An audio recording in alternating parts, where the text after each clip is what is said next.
Jangan nongko. Kowe iki ra iso omong-omongan. Ora genah. Kowe iki jane aslimu ngendi to? Mula aslinipun sejatosipun saking daerah ngan mriko Pringapus.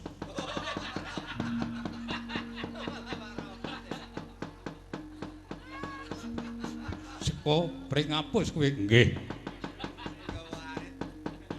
Lah kok bathukmu meling-meling iki nang. Kula niki kekean anggenipun ngrumus. Dadi kowe iki tok gelem kaya ngono. Nggih seneng.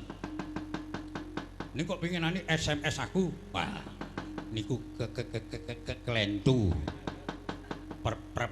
Pramila nyuwun pangan pangapunten kakakale sampean. Ya ora usah omong-omongan. Malah mungtu-mungtu nang wetengku. Lho, iki ana Satrio Bagus mbranyak pasmone. Lajeng kakak kados pundi.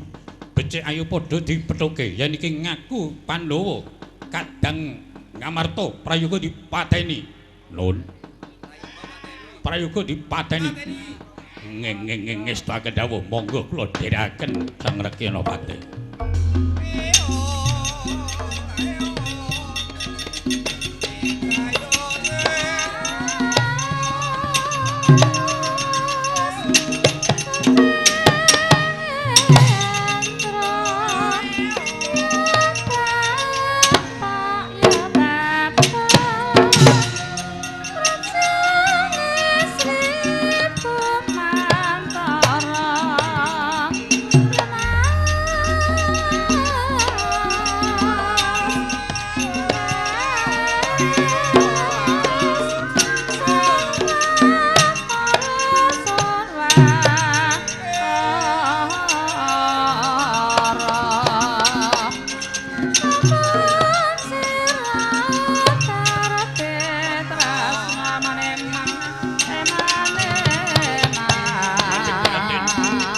Ojo mati tanpa raneu ngaku.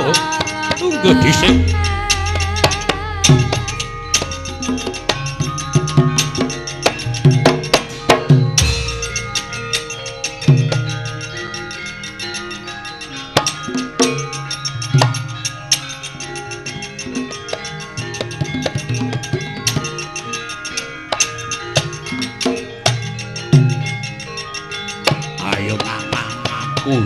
Sapa cicit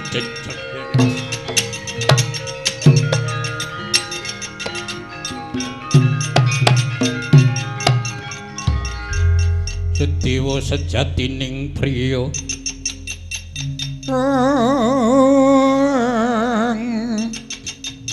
Bagus rinengga dening busana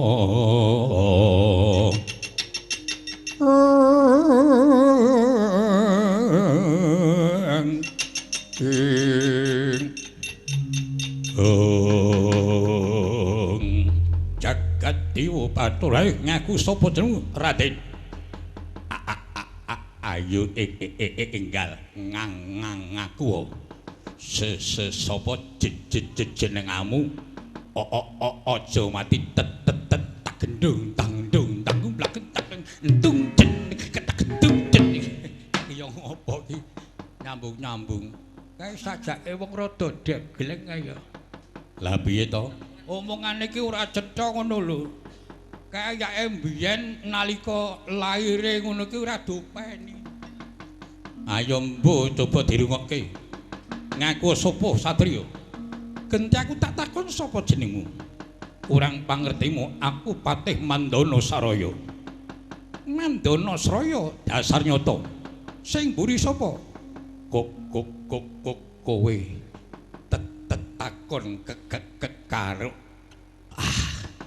mbok rasah gunem malah muntung-muntunge wetengku. Kuwi sapa? Enggang aku Ragling Pandhawa Sedewa. Jenengmu Sedewa? Iya dasar nyata. Kuwi sing irungi abuh gareng kok gedhi, gareng meteng. jenengamu Nala Gareng. Sing mburi Petruk Kantong Bolong. Kuwi sing lemu. Kepiye? Kowe iki wong apa udu? Udu memedi sawah.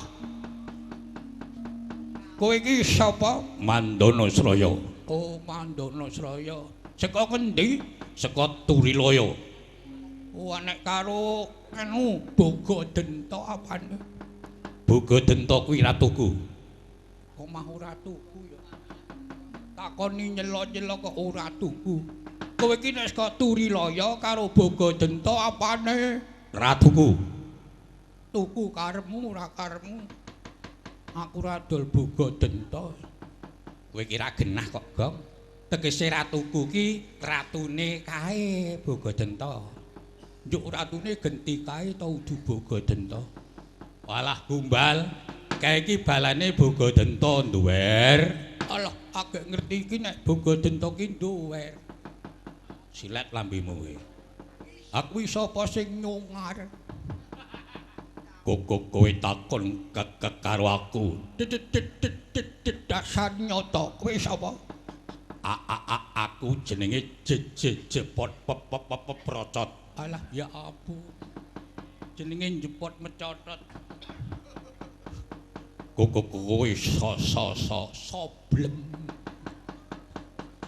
Sapa? Aku iki Bagong. Kowe kuwi Bagong. Iya. Anake Semar, udu anake Mbah Somo. Waton wae kok. Ah, bunumane gumunku kok kaya ana wong wedok gelem karo kae ya. Sekarang wis jut.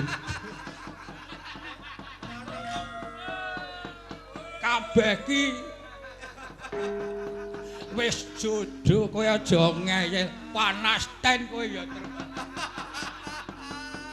Dumeh wong kok ana ya bojone ayu ya kowe kepengin ngono apa piye? Mulane sing wedok kok nyempir rambuté barang. Kok ora sak omong.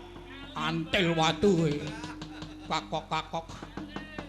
Kok ya ana wong wedok seneng ngono. Sedewo. Ngono kuwi gati apa Patih? Mandana Sraya.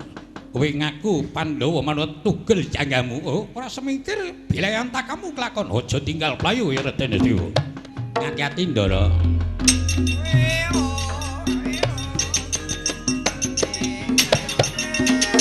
Wos. Waduh.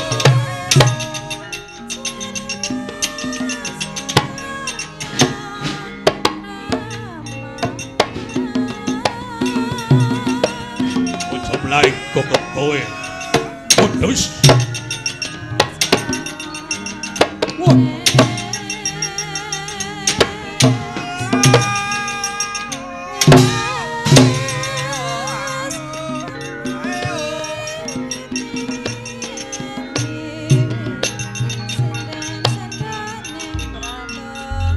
Oh sambato. Kok ngene kok dadekke prajurit ngono. Ning ora apa-apa pinter kok.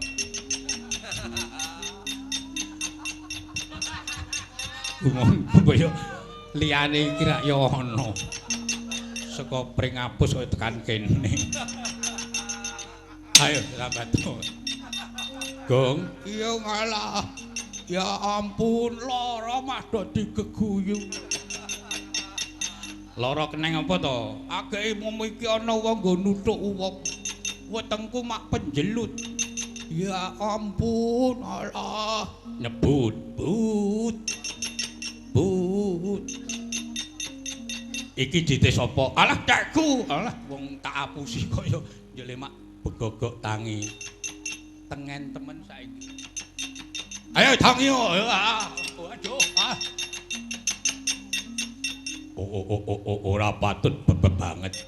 Wong dantem tenggok dengkulmu kuwi. Kados pundi? Reginawati tak jarwani mrene ora sadyayane grijane satu.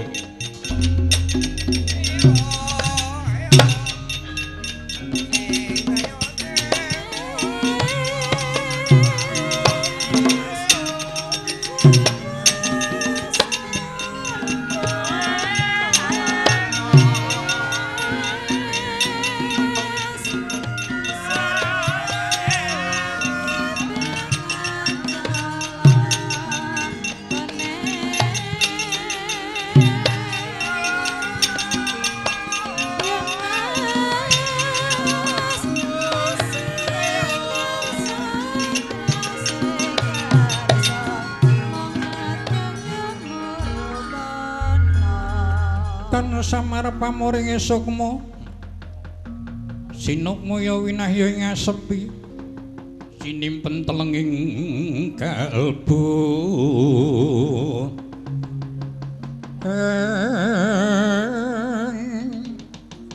pambukaning warana taren liyep lanyaping ngaluyup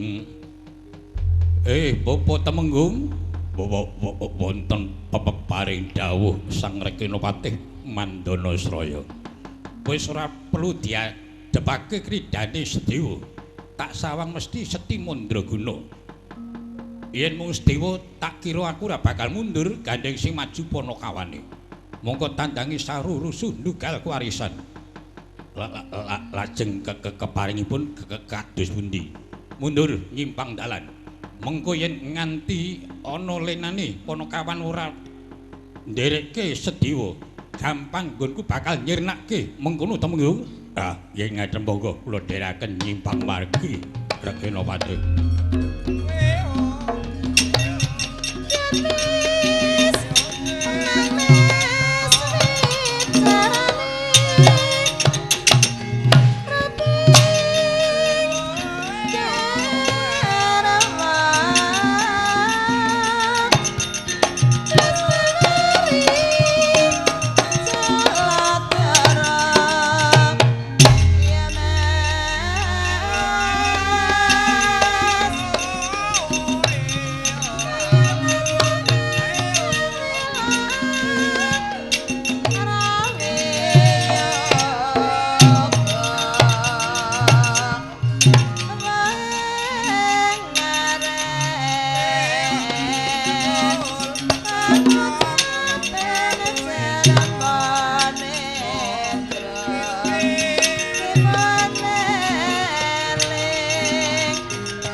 langening kalangyan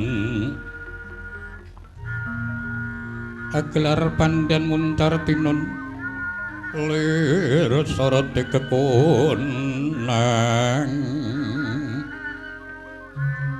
surem tan badang kasur lan pajar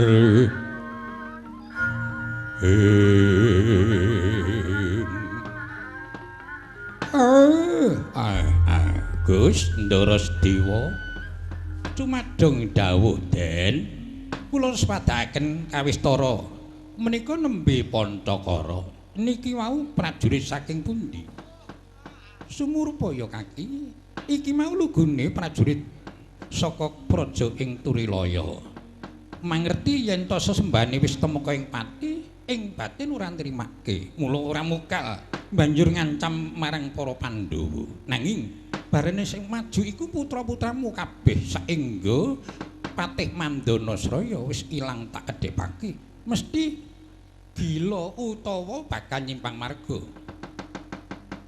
Semareka den prayitna semurir eka balik eka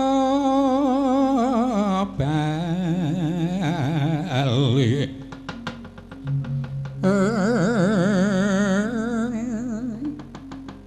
gilar-gilar semit ditening latar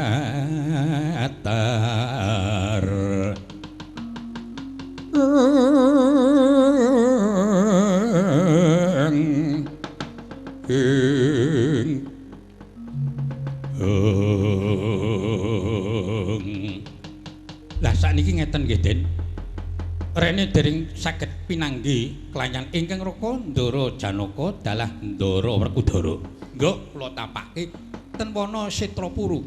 Mugi menika mangke jawal saged ngudaneni panjenengan pinanggi kelayan ingkang raka kekalih. Mengkono Siwa Semar Badranaya. Lah putramu nyang ndi? Pun mangke kersane Jengkarendara sami nungka utawi nututi lampah kula ngaten Ndara. Mengkono Kaki Semar.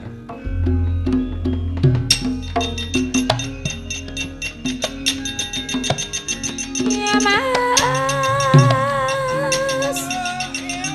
mendung seta ya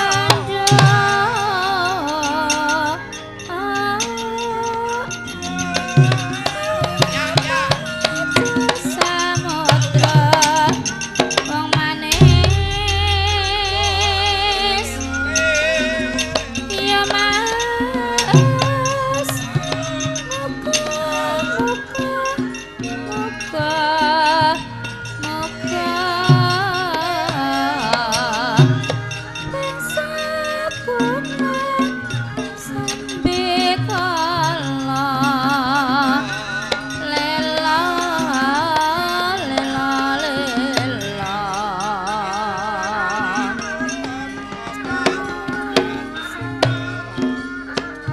ingkang kinariosi nambeting cinarita nenggih ateging kedaton ing Wirata. Nakala semanten Raden Angkawijaya kahadhep marang ingkang garwa kekalih Dewi Siti Sendari menapa dene Dewi Utari sami rembagan Kinemraras Gandarasa sinawang saka Mandrawa katon pepak andir para kenya-kenya putri.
Kang kadi sudama Gusti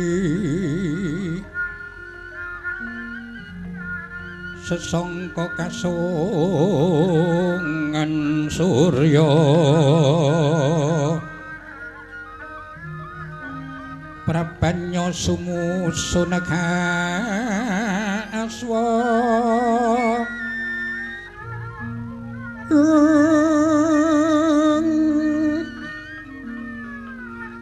raras aruming sari-sari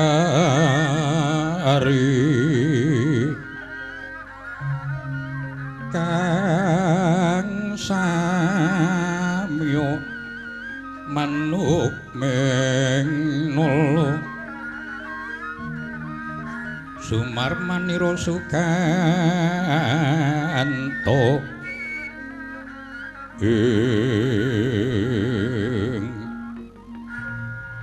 ujwalanira sumunu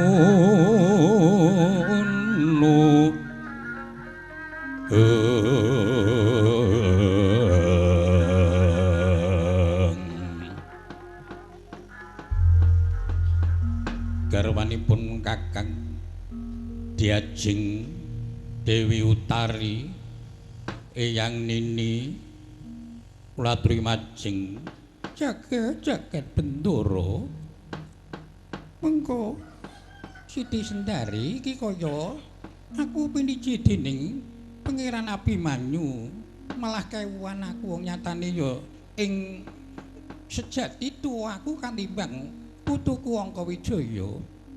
Ini sampun mboten dados menapa Kakang mapan menika sampun dados jodo dawuh paduka. Pangeran Abimanyu kedah garwanipun kalih kula kelayan paduka. Mengkono Siti Sendari Pangeran keparingi Kang Rayi Utari ngaturaken sembah pangabekti kunjuk Pangeran. Iya ndak trimo. Eyang Nini atur pangabekti kelawan pun Kakang pangestuku bae tampanana. Sanget kula pundi minangka cimat sekatermanipun Pangeran Abimanyu. Siti Sendari maju tak timbali. Kula tampi pangandikanipun Pangeran Angka Wijaya. Ingin sampun mentah ingkang rayi desat kula nuwun kepareng ngaturaken sembah pangabekti kunjuk Pangeran. Iya tak tampa Siti Sendari. Kejaba kang saka iku Eyang Nini ing wektu dina iki pun Kakang ingkang supaya rumeksa kawigdaning kabeh para putri ingkang ana ing kedaton Wirata. Apa dene kabeh para putra ing Madukara aja nganti mangerti lan nyumurupi kahanane perang Baratayuda. Mengkono pitungkasing para pepundhen Eyang Nini jagat Bendoro yen mekaten Pangeran Abimanyu medal samangkih kula inggih kantun nderek dasaripun panjenengan sampun ngantos jengkar saking Taman Keputren mesakaken dhateng punang cabang bayi wonten guwa garbanipun ingkang rayi dasar kula. Eyang Nini Dewi Utari mengkono. Siti Sendari wonten pangendika ing ngadhawa Kakang Mbuh kepiye ngono keladi marang Pangeran Angka Wijaya aja nganti kuciwa. Inggih kados boten wonten ingkang nirwakaken dawuh sedaya para mban cedhi menapa dados dawuh kula tansah nyendikani Kakang Mbuh. Ya syukur bejo sewu. Pangeran apa diajeng kula wigatosaken kados paduka menika nawung sungkawa. Iya mapan pun Kakang iki jejering satriya putrane Rama Janaka. Mongko iki wis tumapak perang Baratayuda wis ndungkap 10 dina mlaku iki. Teka pun Kakang ora diparingake mijil saka ing kedaton. Pancen menika keparingipun para pinisepuh kantun nderek kemawon mekaten Pangeran. Kepareng munjuk atur Pangeran. Iya Siti Sendari kepiye? Menawi paduka ndaratulipun ingkang rayi, monggo kula aturi nggigah raos. Monggo kula aturi majeng wonten paprangan. Mboten wonten ing atasipun tiyang kepengin badhe mulya kedah wani rekoso. Tiyang ing kepengin mukti kudu wani mati.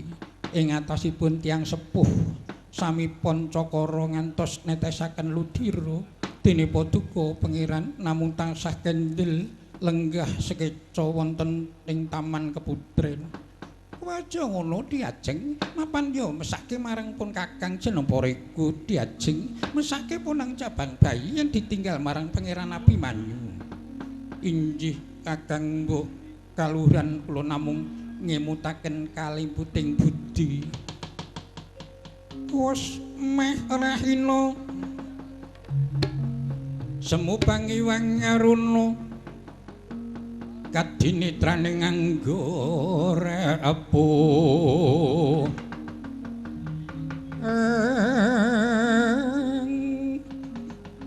ringkan nikara saged terkini dunganing kung liru sing pinipanto pepetoke ngayam ana ing minarita dering ngantos paripurna Dewi sami imbal pangandika. Raden Angka Wijaya dalah ingkang garwa kekalih Dewi Utari dalah Siti Sendari. Kocapa ingkang lumebet wonten ing taman keputren ing Wirata. Nata Ndorowati Prabu Sri Bathara Kresna ingkang manjing wonten ing taman keputren.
Yaneng telaga kadilangit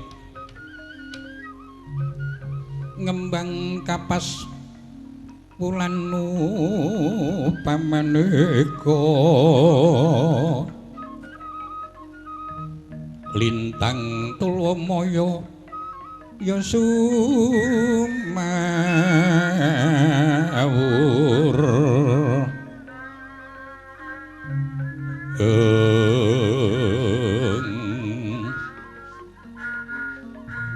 katiuping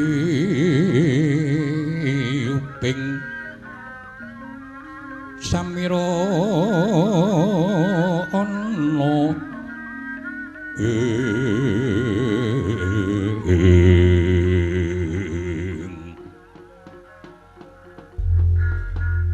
pepunden kula Kanjeng Rama manggi kaluhuran rawuh wonten ing kedaton nagari Wirata. Iwang sukma kang luwih unggana langgeng. Ya Gaku Abimanyu, kaya ora manggi siji apa pun Rama manjing ana ing taman keputren. Inggih syukur bejo sewu. Keparing ngaturaken sembah pangabekti Kanjeng Dewaji. Iya banget penampakku sira bekti tumrap marang wong tuwa. Pangestuku tumuli tampan ana Angka Wijaya. Dahat ing pamundi kula Kanjeng Rama Ndorowati. Putu kaki kepareng ngaturaken pambagya panakrami putu kaki Nata Ndorowati. Inggih Eyang Nini kados mboten kirang tunggal menapa ingkang wayah wonten saklebeting kedaton kepareng ngaturaken pangabekti kunjuk Eyang Nini. Iye kula tampi dawa sami-sami putu Rama kepareng ngaturaken sembah pangabekti ingkang putra. Iya putraku Siti Sendari. Ingsun tampa sira bekti marang wong tuwa, pangestuku tumuli tampan ana. Inggih dahating pamundi kula Dewaji. Kejawi saking menika Rama wonten wigati menapa dene keparipun rawuh wonten taman keputren ing negari Wirata. Sumurpa ya nggih. Ing wektu dina iki Bratawida wis tumapak 10 dina mlaku. Nang wis akeh kurbaning kabeh para satriya negara, akeh kurbaning para senopati, akeh kurbaning para kewula. Merga kamurkaning para Kurawa ingkang ora kena dipambengi, watake Budi Angkara lan watak Candala kepengin bakal ngangah-angah ngakai jagat. Mula kang saka iku ya nggir. Ing wektu dina iki kabeh para kadang Pandhawa pepundhen para padha kekes sabab Kanjeng Eyang Seta Wiratsangka uga wis seda ana ing palagan. Mula kang saka iku Abimanyu malah wektu dina iki Sudarmamu Dimas Werkudara, Dimas Janaka ilang saka Pandulu. Karana dibujung-bujung marang para wadyabala saka Ngastina ya saka kraton Turilaya. Tambuh-tambuh menyang endi iki singitane Sudarmamu Dimas Janaka sumawana awakmu Dimas Werkudara. Mula Angka Wijaya mangsa borong anggonmu remeksa kawidagdani kabeh para putri. Sabab wektu dina iki Kurawa wis nganakake baris sapituran. Upamane mengko nganti Yayi Puntadewa kecekel déning mungsuh. Kanjeng Eyang Bagido Mas Wapati kecekel marang Kurawa. Bubar Bratayuda negara Ngamarta pasrahke marang para Kurawa. Ateges Pandhawa kalah, Kurawa unggul. Mula mangsa borong anggonmu remeksa kawidagdaning kabeh para kenya. Sinanging gelung pamuleting cakra kumitiraning ngasta Dewi Krama sagunung yayah pitung gunung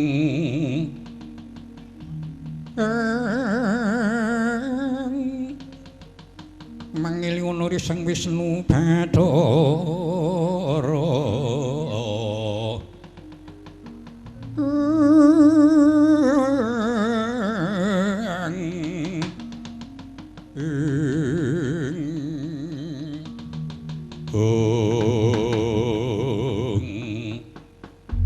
lajeng kebaripun kados pundi yen ngantos menika mangkih Kawa Puntadewa kecepeng dening mungsuh menapa dene Eyang Bagindo Mas Opati kenging kecepeng kula kinten Bratayuda sampun paripurna Pandhawa kawon mengkono mula kang saka iku mangsa borong nggonmu bakal menggalih nggonmu gawe tentreming kabeh para putri-putri inggih lajeng keparingipun aku kepengin bakal mbuktekke kepiye kahanane paprangan. Aja nganti mengko Kyai Puntadewa kecekel dening satru. Mboten langkung ndherekaken sugeng tindak ngatos-atos Kanjeng Rama. Eyang Nini Utari nyuwun pamit. Iya mboten langkung ndherekaken sugeng tindak ngatos-atos. Apa dene iya gaku Siti Sendari, aku njaluk pamit bakal mbuktekke kepiye kahananing paprangan. Mboten langkung ndherekaken sugeng tindak ngatos-atos Kanjeng Dewaji.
Surma kiwang kara kengken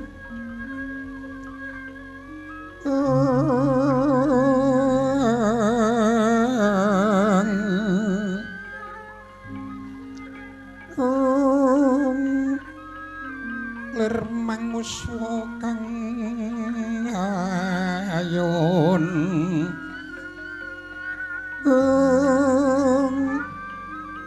ilang sirna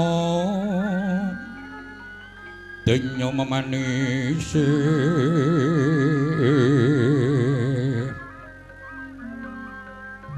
wedanan nira layu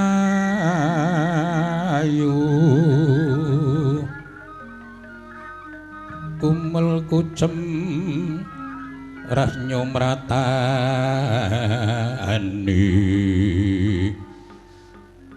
marang sariran nipun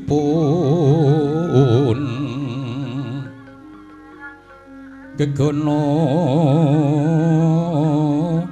bang sumirat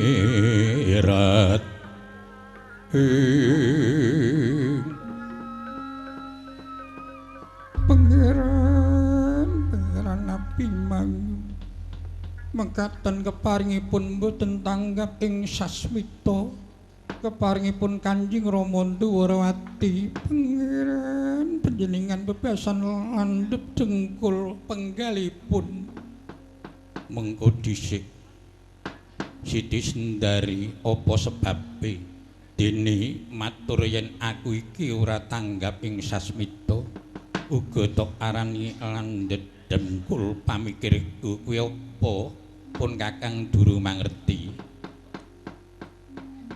mengko to Siti Sendari aja banget-banget kuwi bungan utawa mutah marang Pangeran Abimanyu nek pancen kira-kira kepengin ngladeni kira ya bloko wae mengko aku iki bakal mernata aduh Kakang mboten bab menika bab apa dadak nganggo nangis barang Pangeran apa Siti Sendari Kanjeng Rama Dwarawati wau dawuh menapa dawuh supaya aku rumeksa kawidagdaning para putri tumunung ana ing kedaton sabab iki kahanane Randuwatangan wis dikepung dening para Kurawa barise sapit urang yen nganti iki mengko klakon Siwa Puntadewa kecekel dening satru Bratayuda rampung Pandhawa kalah nanging Kurawa unggul aku supaya rumeksa ning kedaton nyuwun pangapunten dalem sewu pangeran lugunipun menika Kanjeng Rama namung boten pentala dawuh kelayan paduka Pangeran Abimanyu upami paduka boten kersa majing wonten paprangan banjel wonten ngayuda menika mangke kula kinten badhe bedah wontenipun Randuwatangan mekaten pangeran yen mengkono aku ya kudu ngewangi-wangi marang para pepunden becik dina iki mangsa borongkah anane kedaton aku ndalu pamit bakal maju nang paprangan jagat bendoro pangeran menapa mboten suka kulasan dhateng ing rayi dasat kula ora peduli tak maju nang paprangan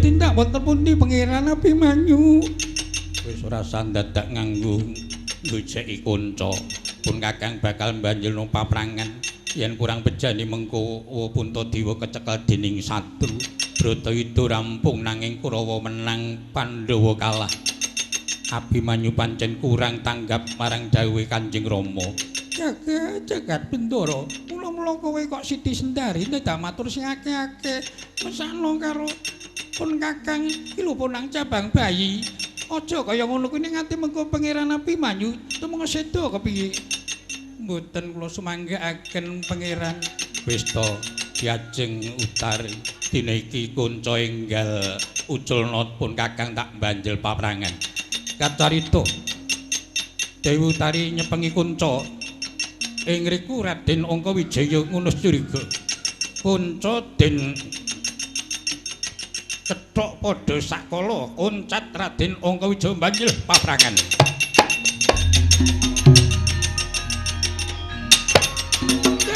jagat bendoro iki piye to diajeng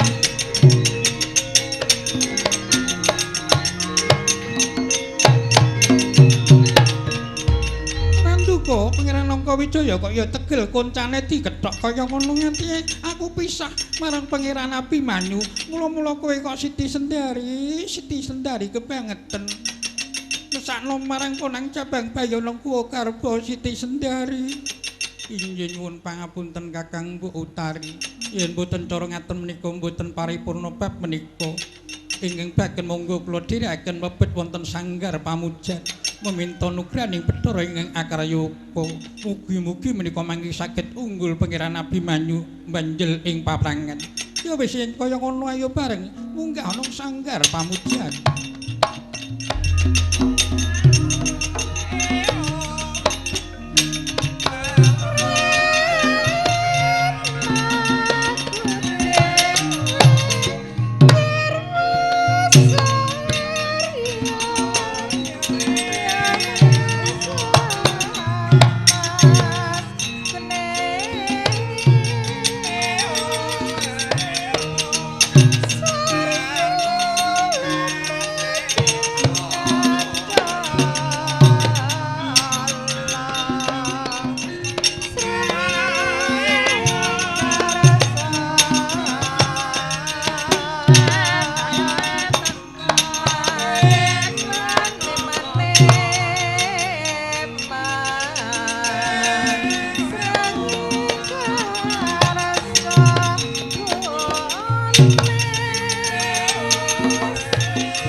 Sang Suparto mulat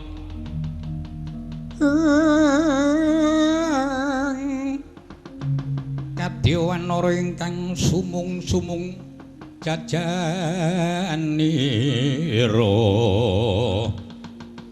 citrane sang bagus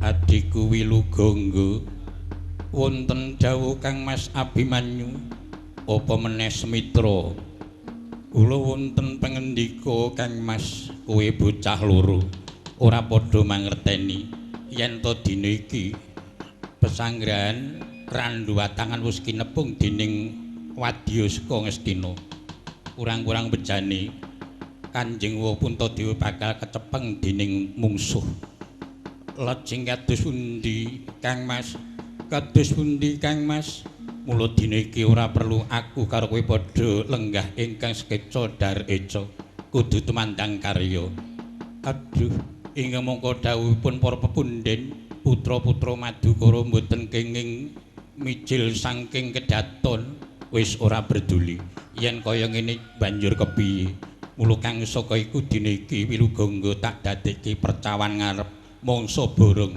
petukna senopati saka Ngastina injing ngestawaken dawuh dhateng sendika Kang Mas nyuwun tambahing pangestu ing rayi bidal badhe merpeki senopati saking Ngastina iya ya sing ati-ati Wilugangga apa dene Semitra enggal didandani jaran pramugari minangka kanggo titianku maju nang paprangan injih ngestakaken dawuh Kang Mas Abimanyu samawi kula dherekaken Kang Mas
wonten dawuh Kang Mas Angka Wijaya jaran pramugari wis tok dandani.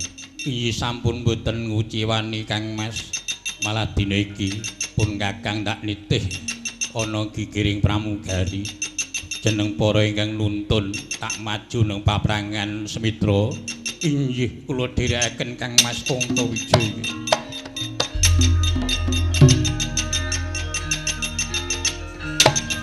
Ya Mas.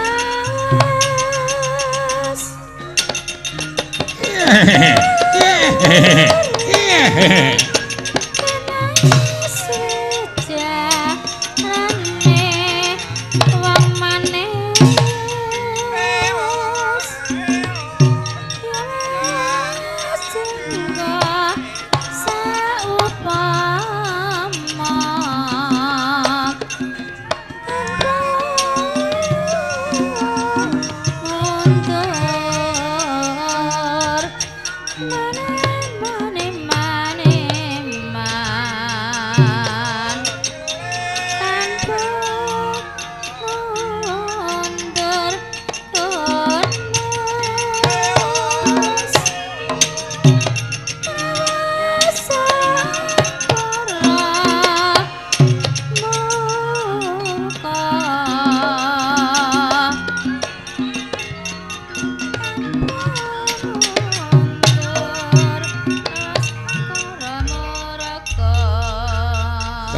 karna lengan popo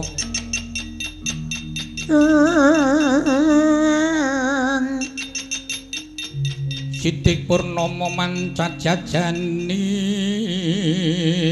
rot Klepasno diwontanuti nampil saliyantaka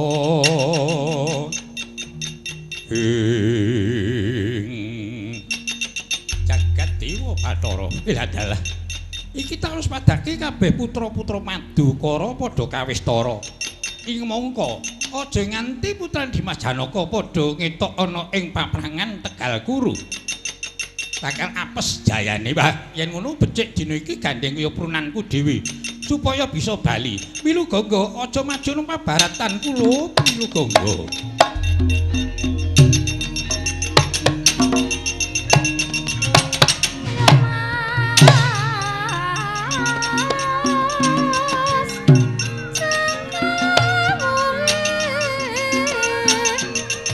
ayo mandek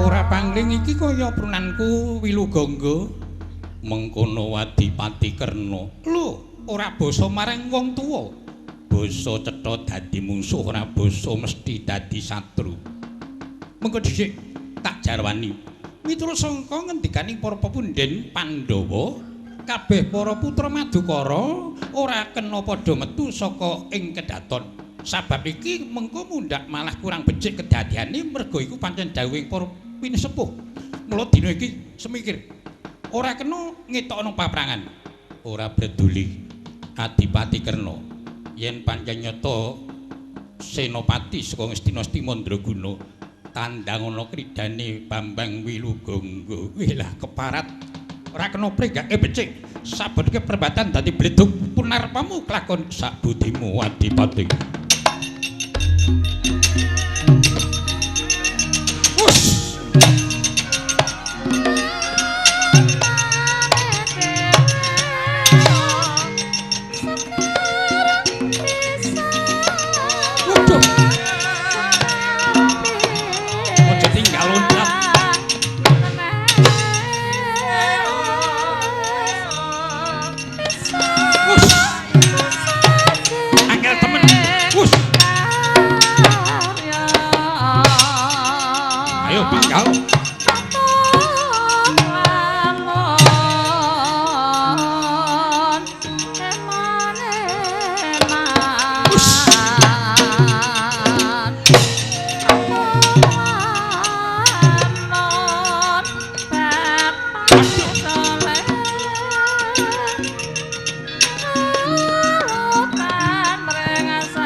kena dipremo, ora kena pringgake becik. Malah becik Wilugangga iki tak patenane wae. Karben mengko Wijaya miris atine gigrek njur bali dalan. Ora wani mungsuh marang para Kurawa. Aja takon dosa Wilugangga kene merganing patimu kelakon.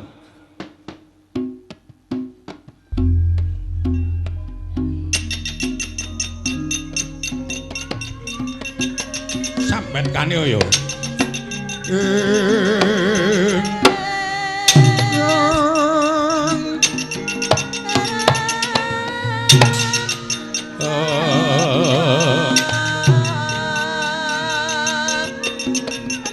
Turun sengki wengkara kingking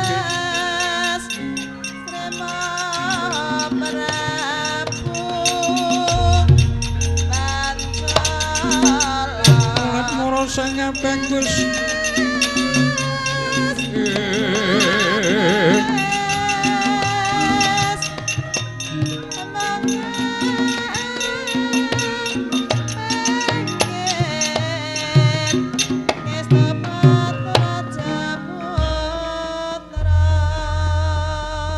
Ayu amuk Wadipati Kerna yen pancen nyata Senopati Digdaya enggal tandangana kridani Wilugangga cinarita bempeng Wilugangga bawanipun satria muda kladuk wani kirang gedugi semedya majeng ing paprangan nanging datan priksa bilih ingkang sampun nglepasaken jembaring temempuh wonten dadanipun Wilugangga luntak ludra sirna margalayu.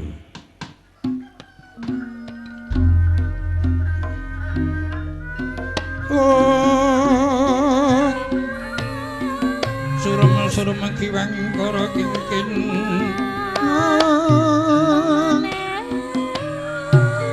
Lermeng waswa kang layon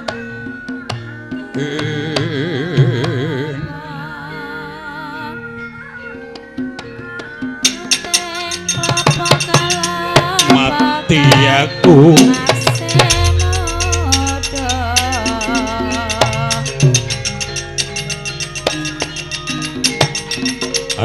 adikku di Wilugangga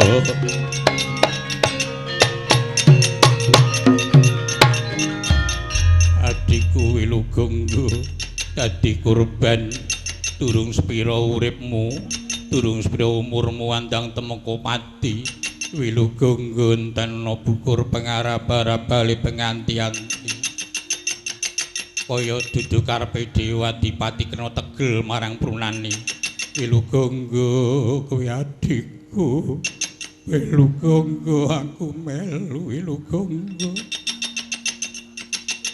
mitra wonten dawuh Kang Mas enggal diku mrene jaran pramugari tak maju nang palagan semitra inggih kula dherekaken Kang Mas Abimanyu. Oh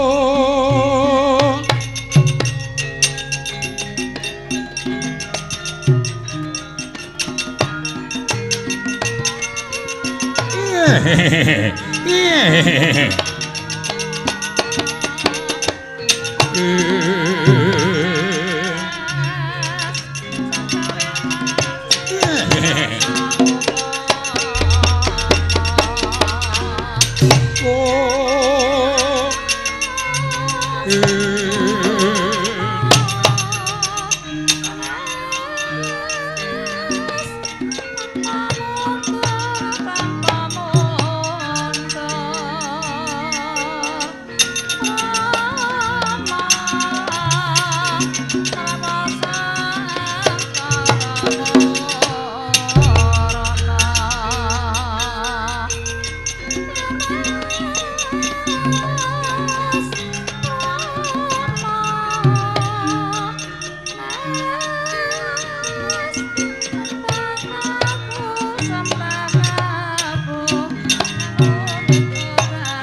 Bocah keparat ora genah. Karepku yen Wilugangga wis temeka pati supaya Angka Wijaya giris dirasa miris njur bali ora wani maju nang paprangan. Lah malah iki adine Sik Sumitra kon nuntun jaran pramugari dheweke malah ngunus curiga bakal maju perangan iya murih bisane Angka Wijaya mundur rumangsa giris malah Semitra wae tak nggo banten tak lepasane jemparing kabeh mati kowe Semitra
wonten dawuh Kang Mas Angka Wijaya ayo enggal dituntun jarane ora kok meneng wae aku tak maju nang paprangan tak patenane iki sapa sing wani nyikara marang adikku Wilugangga wani nglepaske panas kekaduan nyuwun pangapunten nggih Kang Mas menika jaran pramugari mboten purun majeng piyambakipun mboten purun mlampah sing kebangetan ya kowe ming diutus karo kadange tuwa kon nuntun jaran kok ora gelem kebangetan wedi mati kowe Semitra endah-endah kowe putrane Kanjeng Rama karo ibu ampean putrane Rama Janaka karo ibu ora berdemi kebangetan temen wedi getih wedi mati kowe Semitra mboten Kang Mas kula wani maju ten paprangan nanging menika jaran pramugari mboten purun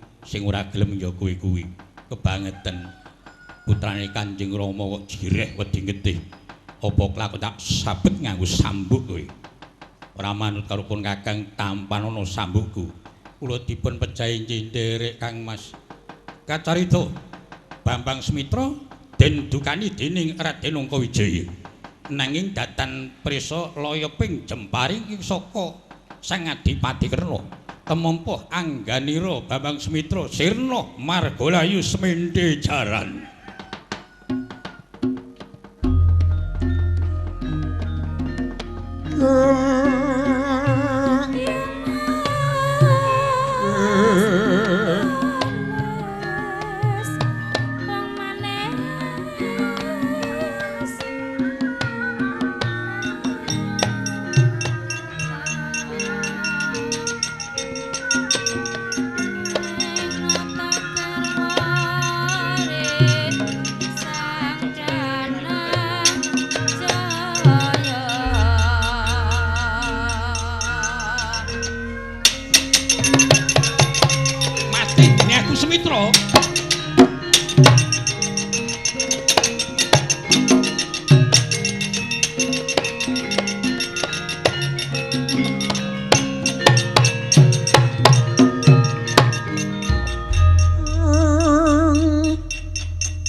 apa rupane ngedandang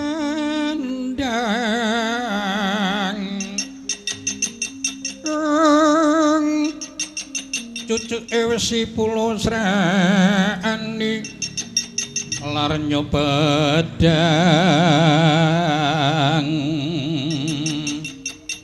aja nyucuk Sri Sadono nyucuk sarap sawane Sukreta tibakno segara kidul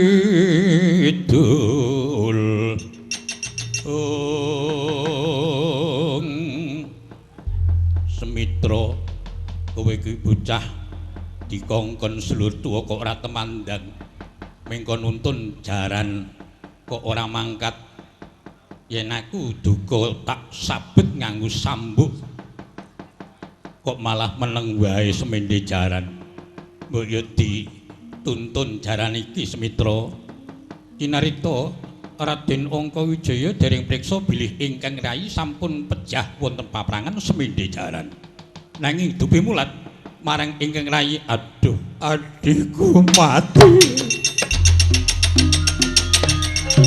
oh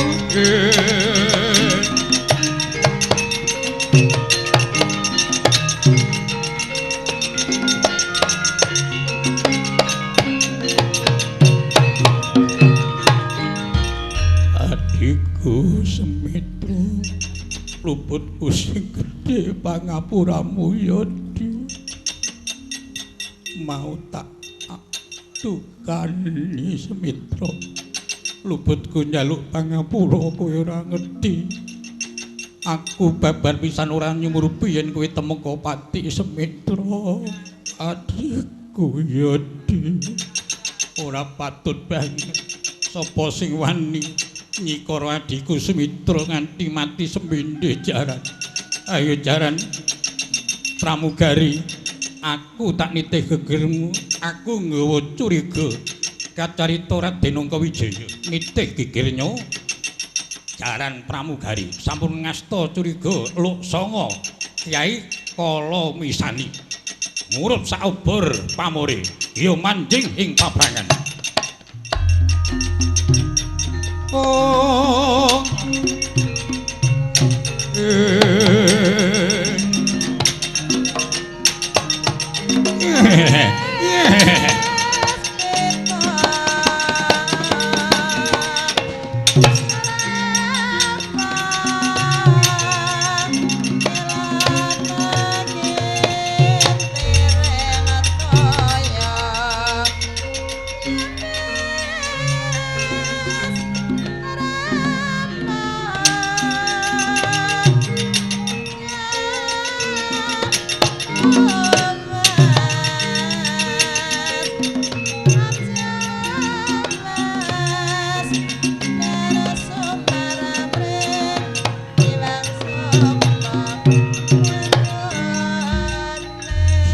banget iki karepe Angka Wijaya kuwi kepiye dipringgake becik marang wong tuwa dene malah ora nggugu teko karepku menawa Sumitra wis Tamapati dheweke njur gigrek rumangsa giris ora lho kok malah nunggang jaran pramugari nggawa kris mangka pamore murup sak obor ya mula-mula sing marake purunanku maju ana paprangan jaran iki becik jaran pramugari lepasi jemparing karben nemasi pati kacarita sang adipati kena duka yasinipi estri penggalih semedya menggak ingkang purunan lepasaken jemparing temomo marang jaran pramugari Sirna Margalaya oh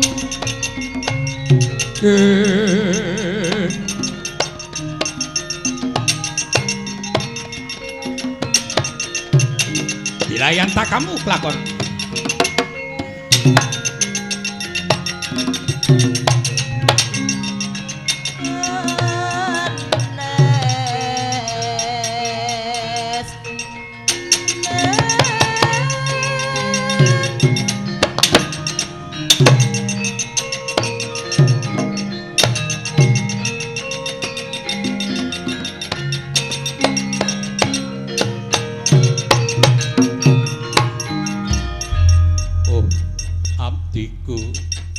jaran pramugari kowe temeka pati jaran kancaku ya mung kowe pramugari mati